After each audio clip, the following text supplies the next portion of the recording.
There's a big NATO summit taking place tomorrow, and NATO, in many ways, has been revived by Putin's invasion of Ukraine. It was looking on pretty shaky ground after Sleepy Joe withdrew from Afghanistan, if you remember, in August last year, without even consulting his NATO colleagues on what had been, from start to finish, a NATO mission.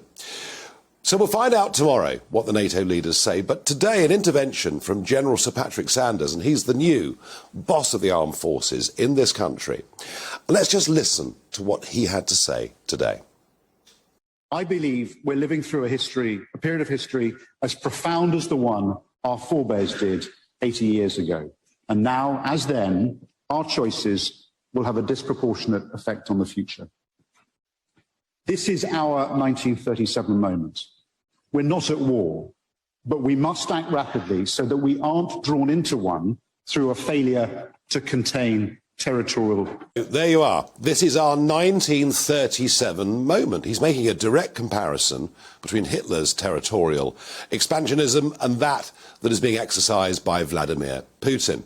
Of course, you must understand, beneath all of this, when he talks about the will to fight, he is talking about the defence of NATO territory. And right at the moment, even though there was that monstrous cruise missile attack yesterday on a shopping centre, and given the accuracy of cruise missiles, that just cannot have been an accident.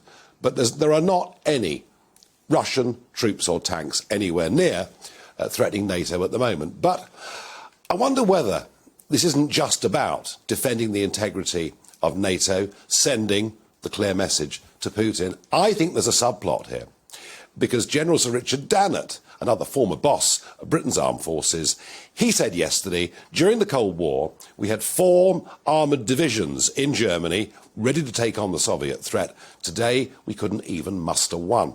And all of this against a background of a Conservative government that is cutting the size of the army substantially. So part of me thinks this is about NATO coming together, but another part of me thinks this is about top brass in this country sending a very, very strong message to Rishi Sunak and Boris Johnson. That's my view, but please tell me what you think. Is this, in your opinion, our 1937 moment? Let me have your views. Farage at GBNews.uk.